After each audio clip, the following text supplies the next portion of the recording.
બેટા ફરીથી રિવિઝન આખું આંકડાશાસ્ત્રનું ધીમે ધીમે કરીએ છીએ જેથી તમને બરાબર એમ જ લાગે કે આપણે ક્લાસમાં બેઠા છીએ. હવે આંકડાશાસ્ત્રની અંદર સૌથી સરળ બાબતો પેલા જોઈ લઈએ તો પેલું છે લગભગ કિંમતો, એપ્રોક્સિમેટ નંબર જેને કહેવાય છે, અથવા તો દશાંશ ચિહ્ન જે છે, દશાંશ ચિહ્ન પછીની બે કિંમતો કેવી રીતે ધ્યાનમાં લેવી એટલે લગભગ કિંમતો ગણાય છે. દશાંશ ચિહ્ન પછીની બે કિંમતો કેવી રીતે ધ્યાનમાં લેવી એના નિયમો છે. અને દશાંશ ચિહ્ન એટલે અપૂર્ણાંક કિંમતો કહેવાય છે. એટલે કે 5 છે તે પૂર્ણાંક છે, પણ 3.5 તો દશાંશ ચિહ્ન વાળી કિંમત તો એ અપૂર્ણાંક કહેવાય છે. તો જ્યારે દશાંશ ચિહ્ન જે સંખ્યાની અંદર આવે, ન્યુમેરિકલ માં આવે, સંખ્યામાં આવે, ત્યારે એના પછી કેવી રીતે કિંમતો લેવી જેથી આંકડાશાસ્ત્રની અંદર ગણતરી છે એ સરળ બને. આંકડાશાસ્ત્રની જે જટિલ ગણતરીઓ જે છે એને સરળ બનાવવા માટે દશાંશ ચિહ્ન પછીની બે કિંમતોને ધ્યાનમાં લેવાય છે, અથવા તો લગભગ કિંમતોને ધ્યાનમાં લેવાય છે. અને એ ક્યારે ધ્યાનમાં લેવાય કે તમારી પાસે કેલ્ક્યુલેટર હોય ત્યારે. કેલ્ક્યુલેટર હશે તો જ દશાંશ ચિહ્ન પછીની કિંમતોની સાચી ખબર પડશે. કેલ્ક્યુલેટર વગર ખબર પડશે નહીં. એટલે તમે કેલ્ક્યુલેટર બધાએ વસાવી લીધું છે એમ માની લઉં છું. હવે એમાં પહેલો નિયમ છે કે જો પોઈન્ટ કે દશાંશ ચિહ્ન પછીની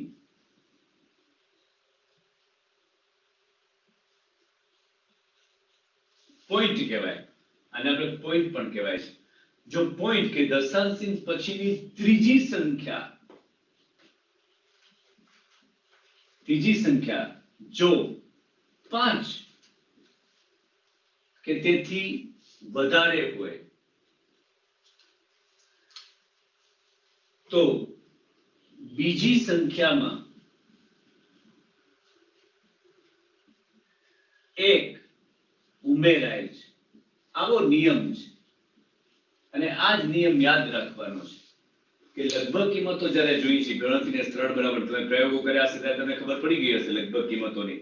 જે નથી પડી એને હવે ખબર પડશે કે જે પોઈન્ટ કે દશાંશ ચિહ્ન પછીની ત્રીજી સંખ્યા જો 5 કે તેથી વધારે હોય, 5 અથવા તેથી વધારે હોય તો બીજી સંખ્યામાં એક ઉમેરવામાં આવે છે અને બાકીની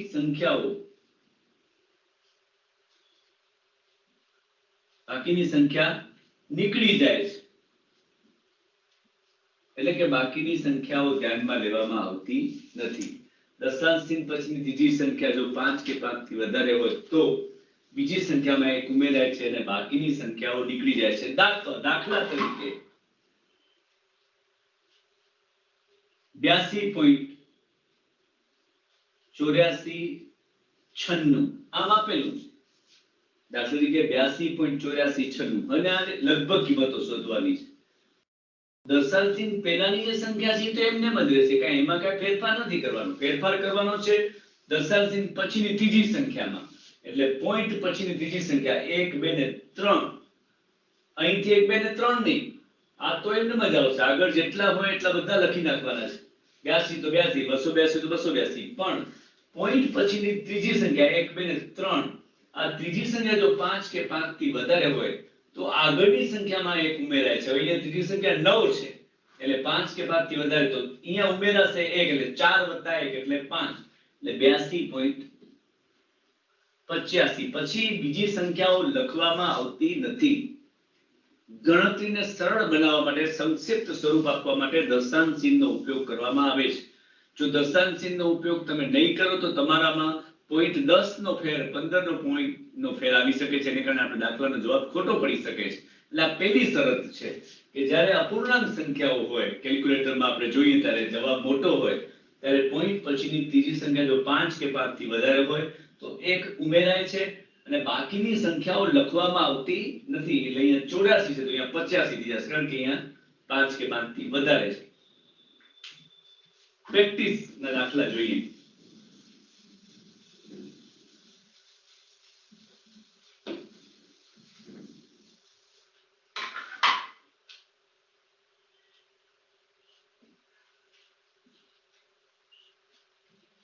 3.9675 તો 3 એમને આવશે, પછી પોઈન્ટ, પછી ત્રીજી સંખ્યા 1 2 3 7 છે તો 5 કે 5 થી વધારે તો આગળનામાં એક ઉમેરાશે એટલે 97 થઈ જશે. બાકીની કિંમત નીકળી જાય છે, લખાતી નથી, નહીં તો એનો કઈ અર્થ નથી. 0.00876 876 તો 0 એમને આવશે, પછી પોઈન્ટ 1 2 3 ત્રીજી સંખ્યા 5 કે 5 થી વધારે છે તો 0 માં 1 ઉમેરીએ તો શું થાય? 1 આવશે, તો 0 1. 0 માં +1 કરીએ એટલે +1 થાય ને, 0 ગુણ્યા 1 કરીએ તો 0 થાય, પણ 0 માં +1 કરીએ તો 1 થાય, તો 0 1, બાકીની સંખ્યા ઉડી જશે. 0.0054 તો 0 એમને, પોઈન્ટ ત્રીજી સંખ્યા 5 કે 5 થી વધારે છે તો એક ઉમેરાશે, 0 1.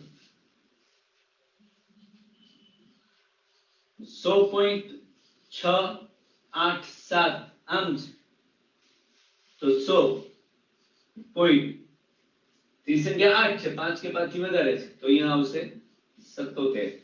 એટલે દશાંશ ચિહ્ન પછીની ત્રીજી સંખ્યા જો 5 કે 5 થી વધારે હોય તો બીજી સંખ્યામાં એક ઉમેરાય છે અને બાકીની સંખ્યાઓ નીકળી જાય છે. બીજો નિયમ જોઈએ જે એનાથી એકદમ સરળ છે. બીજો નિયમ છે એકદમ સરળ છે. જો દશાંશ ચિહ્ન કે પોઈન્ટ પછીની ત્રીજી સંખ્યા 5 થી ઓછી હોય, આગળનામાં એમ હતું કે 5 કે 5 થી વધારે, પણ અહીંયા 5 થી ઓછી હોય તો માત્ર આગળની બે સંખ્યા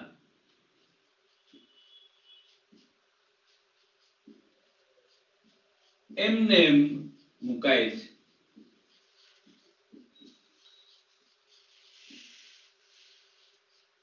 બાકીની સંખ્યા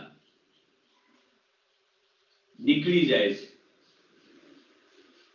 આ બીજો નિયમ બહુ સરળ છે કે દશાંશ ચિહ્ન પછી કે પોઈન્ટ પછીની ત્રીજી સંખ્યા જો 5 થી ઓછી હોય તો માત્ર આગળની બે જ સંખ્યાઓ લખાય છે, એમને એમ લખાય છે, અને ત્રીજી એના પછીની નીકળી જાય છે. દાખલા તરીકે 90.3432 90.3532 તો 90 એમને આવશે, પોઈન્ટ ત્રીજી સંખ્યા છે 5 થી ઓછી તો માત્ર 35 લખાશે, આગળની સંખ્યાઓ નીકળી જાય છે, કોઈ ઉમેરવામાં આવતી નથી કારણ કે 5 થી નાની સંખ્યા છે 3. પ્રેક્ટિસ દાખલા જોઈએ.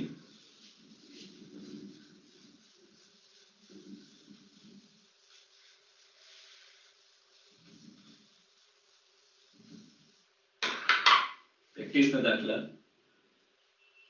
0.004 તો 0 એમને, પોઈન્ટ 0 તો 4 છે તો 5 થી નાની છે તો માત્ર 0, કાંઈ જ નહીં આવે. 110.3234 તો 110.32 કારણ કે ત્રીજી સંખ્યા છે એ 5 થી ઓછી છે, અહીંયા 5 થી ઓછી છે. 88.21 તો 88 એમને, પછી 2 છે 5 થી નાની છે 88.89 505.3204 તો 505 પોઈન્ટ ત્રીજી સંખ્યા કઈ છે 0 તો 32. જે કામ છે આંકડાશાસ્ત્રમાં કે જેમાં કેલ્ક્યુલેટર દ્વારા જોવાની જે આપણે ટેવ પાડવાની છે આ છે. મોબાઈલ દ્વારા નહીં, કેલ્ક્યુલેટર. પરીક્ષામાં માત્ર કેલ્ક્યુલેટરનો ઉપયોગ કરવાનો છે, મોબાઈલનો ઉપયોગ કરવામાં આવતો નથી. તો ત્યારે તમારે લગભગ કિંમતોને ધ્યાનમાં રાખીને દરેક વખતે લગભગ કિંમતો જોવી પડશે, એને કારણે જવાબ આપણો સંપૂર્ણ સાચો આવશે. એક તક પોઈન્ટનો પણ ફેર નહીં આવે. તો પોઈન્ટ પછીની ત્રીજી સંખ્યા જો 5 થી ઓછી હોય તો આગળની બે સંખ્યા લખવાની આવે છે, એના પછીની લખાતી નથી. હવે આપણે બીજું સ્ટેપ જોઈએ. આંકડાશાસ્ત્રમાં બીજો જે મુદ્દો છે એ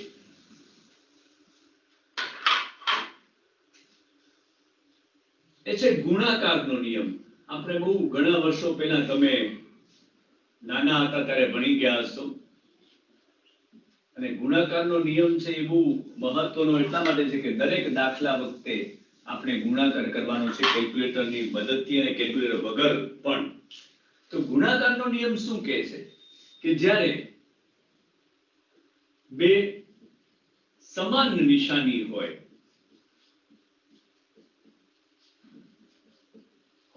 જ્યારે બે સમાન નિશાની ધરાવતી કિંમત હોય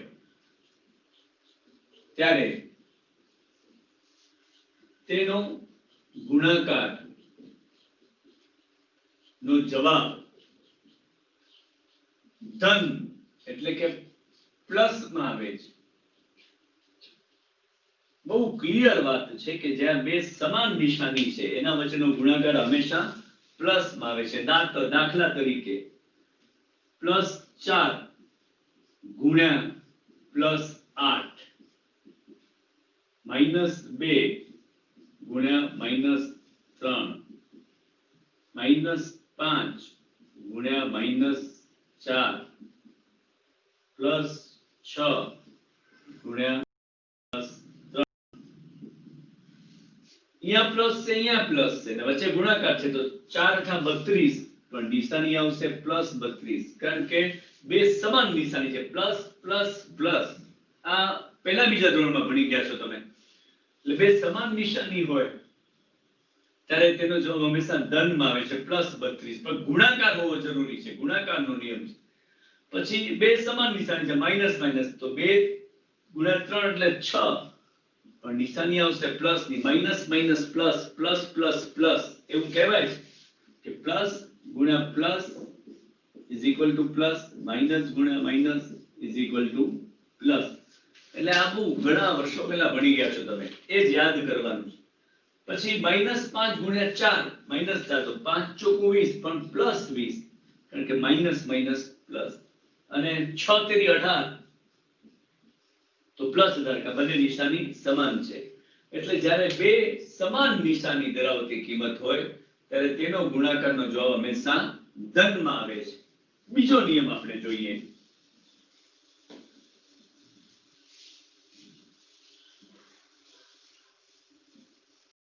નિયમ જોઈએ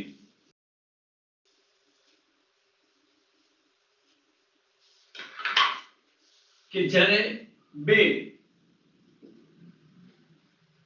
અસમાન નિશાની ધરાવતી કિંમત હોય ત્યારે તેનો ગુણાકારનો જવાબ હંમેશા ઋણ એટલે કે માઈનસ માં આવે છે.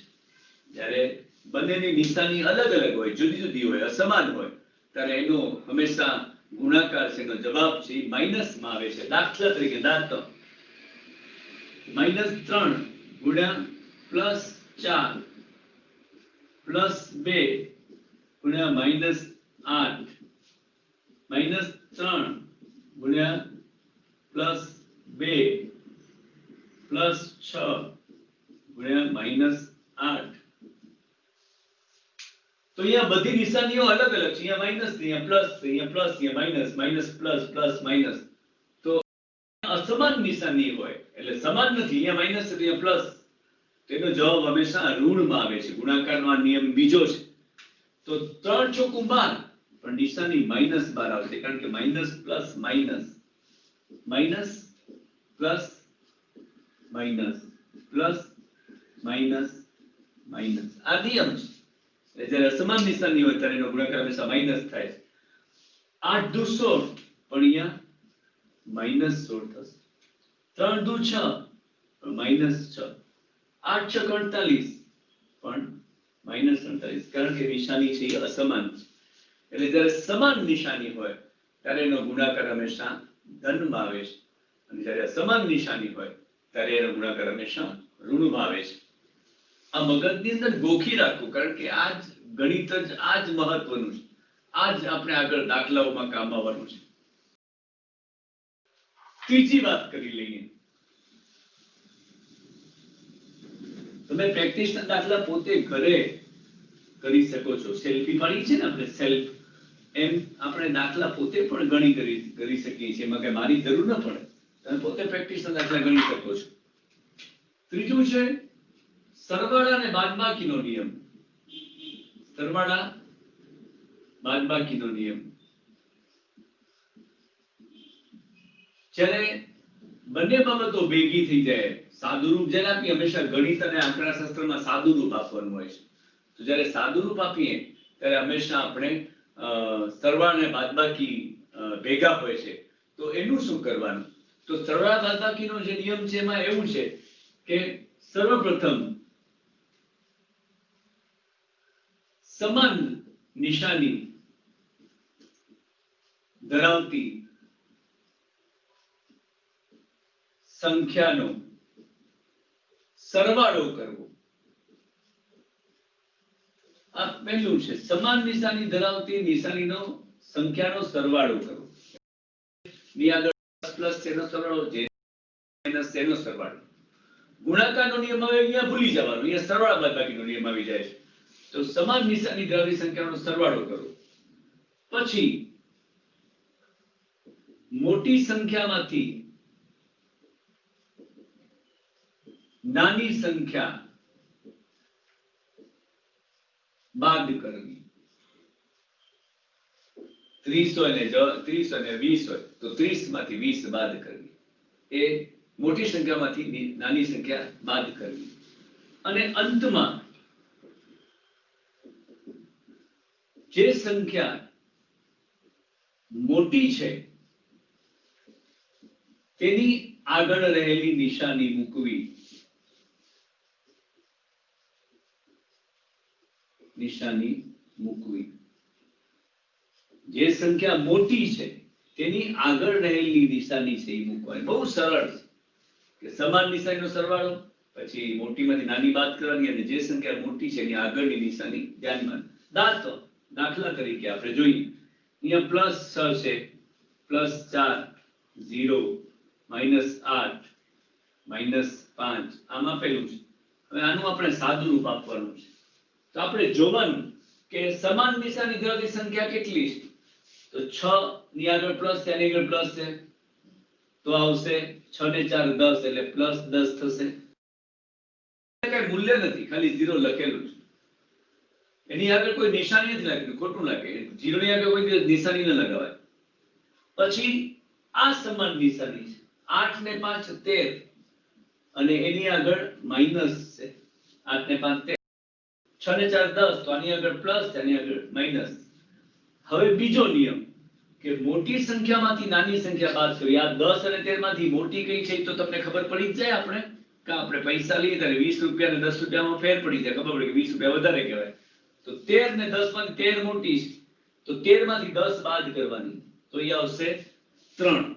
અને પછી છેલ્લું, જે સંખ્યા મોટી છે તેની આગળ રહેલી નિશાની મૂકવી. આમાં મોટી સંખ્યા 13 છે, એની આગળ કઈ નિશાની છે? માઈનસ, તો આનો જવાબ -3 આવશે. બહુ સરળ છે. સમાન નિશાનીનો સરવાળો, આ સમાન છે, આ સમાન છે, પછી મોટી, એ સરવાળો થઈ ગયો, પછી મોટી સંખ્યાની માંથી નાની સંખ્યા બાદ કરવી, અને જે જવાબ આવે ત્યાં જે સંખ્યાની આગળ, મોટી સંખ્યાની આગળ જે નિશાની હોય લગાવવી, એટલે -3 જવાબ. ફરીથી જોઈએ દાખલો.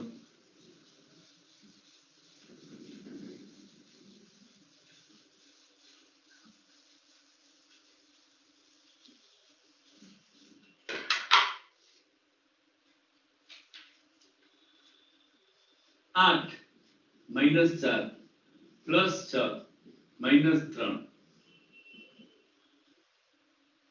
+11 -2 -9 3 8 4 -15 -2 +5 -4 +3 -2 +1 -6 આમ આપેલી છે. આનું સાદું રૂપ આપણે આપવાનું. તો સમાન નિશાનીઓ વાળી સંખ્યા કઈ સાથે હોય એવું જરૂરી નથી. અને હંમેશા એ ધ્યાન રાખવાનું કે પ્લસ ની આગળ પ્લસ ન લખેલું તો પ્લસ સમજી લેવાનું, તો માઈનસ તો માઈનસ લખેલું જ હશે। તમને એમ થાય કે આમાં તો પ્લસ એક જ છે, એક નથી બે છે, પણ અહીંયા પ્લસ મેં ચાઈ નથી લખ્યું, પ્લસ ની આગળ કાંઈ ન લખેલું હોય તો પ્લસ માની લેવાય છે, પણ માઈનસ તો માનવામાં આવતું નથી, માઈનસ તો લખેલું જ હોય છે। એટલે આમાં સમાન નિશાની કઈ છે? 8 અને 6 સમાન નિશાની છે, તો 8 અને 6 નો સરવાળો કરી તો +8 અને +6 કેટલા થશે? +14 થશે ને? 9 10 11 12 13 14। પછી માઈનસ નિશાની કેટલી છે? 1 અને 2, તો 4 ને 3 -4 અને -3 એટલે આવશે 7 થશે। પછી હવે મોટી સંખ્યામાંથી નાની સંખ્યા બાદ કરવાની છે, તો અહીંયા +14 છે અને એમાંથી -7 બાદ કરવાનો છે, 14 માંથી 7 જાય એટલે 7। અને પછી આપણે કીધું છે કે મોટી સંખ્યાની નિશાની, તો મોટી સંખ્યા 14 છે એની આગળ પ્લસ છે, તો અહીંયા આવશે +7। આ જવાબ। આમાં જોઈએ તો અહીંયા +11 છે, તો +11 અને માઈનસ વાળી બે નિશાની 9 ને 2 11 -11। હવે આમાં મોટી અને નાની સંખ્યા છે જ નહીં, બંને સરખી છે, 11 માંથી 11 જાય એટલે 0, આમાં નિશાની ન લગાવાય। અહીંયા જોઈએ તો અહીંયા આ ત્રણે પ્લસ છે, 8 ને 4 ને 3 15 એટલે +15, અહીંયા 15 ને 2 17 એટલે -17। હવે મોટી સંખ્યા 17 છે, એમાંથી 15 બાદ કરી તો 2, મોટી સંખ્યા 17 છે તેની આગળ નિશાની કઈ છે? માઈનસ, તો -2। અહીંયા જોઈએ તો અહીંયા આ પછી આ અને આ એ સરખી નિશાની છે, તો 5 + 3 8 + 1 એટલે 9। પછી -4 અને -6 એ સરખી નિશાની છે એટલે -10। મોટી સંખ્યા 10 છે, 10 માં 9 જાય એટલે 1, નિશાની મોટી સંખ્યા એટલે માઈનસ છે, એટલે સમાન નિશાનીનો સરવાળો સમાન નિશાનીનો સરવાળો કર્યા પછી મોટી સંખ્યામાંથી નાની સંખ્યા બાદ કરવી, અને મોટી સંખ્યા બાદ કર્યા પછી જે સંખ્યા મોટી હોય એમાંથી જે સંખ્યા મોટી હોય એની આગળની સંખ્યા લખવી, એની આગળની નિશાની મૂકવી। છેલ્લી વાત કરી લઈએ, ચોથી।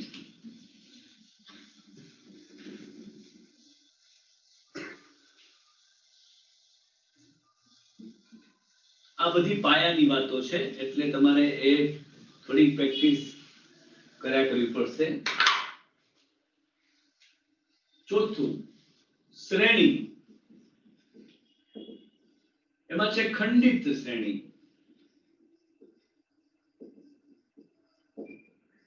અને બીજું છે અખંડિત શ્રેણી।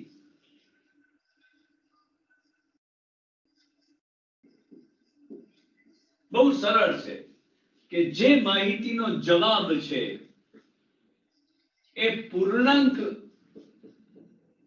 સંખ્યામાં આવે તે ખંડિત શ્રેણી ગણાય છે। જે માહિતીનો જવાબ પૂર્ણાંક સંખ્યામાં આવે તો એ માહિતી ખંડિત શ્રેણી કહેવાય છે। એટલે ઘરમાં સભ્યોની સંખ્યા તો 2 પણ હોઈ શકે, 3 પણ હોઈ શકે, 4 હોઈ શકે, 10 હોઈ શકે, પણ 1.5 ન હોય, 1.5 ન હોય, 1.5 ડાયો હોઈ શકે પણ 1.5 હોય નહીં, એટલે પૂર્ણાંક જવાબ આવ્યો 2 4 6 8 ઘરમાં સભ્યોની સંખ્યા। પછી ક્રિકેટમાં રનની સંખ્યા, તો રનની સંખ્યા 1 હોય, 5 પણ હોય, 100 પણ હોય, 50 પણ હોય, પણ 1.5 રન ન હોય તો એ આઉટ કહેવાય, બરોબર। તો આવી રીતે જેમાં પૂર્ણાંક સંખ્યા આવે એ ખંડિત શ્રેણી છે। પણ છેલ્લી વાત કે જેમાં જે શ્રેણીમાં જવાબની અંદર માહિતી જે કોઈ પણ જવાબ છે એની અંદર પૂર્ણાંક અને અપૂર્ણાંક બંને આવે જવાબ, તો એ અખંડિત શ્રેણી કહેવાય છે। અખંડ દીવો જેને કે સતત ચાલુ રહે, અખંડિત શ્રેણી। દાખલા તરીકે કિશોરનું વજન, તો કિશોરનું વજન છે એ 80 કિલોગ્રામ પણ હોઈ શકે અને 40.5 પણ હોઈ શકે, મનીષાની ટકાવારી, મનીષાના પરિણામની ટકાવારી, ટકાવારી 60% પણ હોઈ શકે અને 70.5 પણ હોઈ શકે. તો બંને આવી શકે, પૂર્ણાંક અને પૂર્ણાંક. તો આ રીતે આપણે અહીંયા 4 બાબતોની વાત કરી કે લગભગ કિંમતો, સરવાળા બાદબાકીના નિયમો, ગુણાકારનો નિયમ અને શ્રેણી ઓળખાવો. કાલે પાછું આગળ વાત કરશું. Thank you.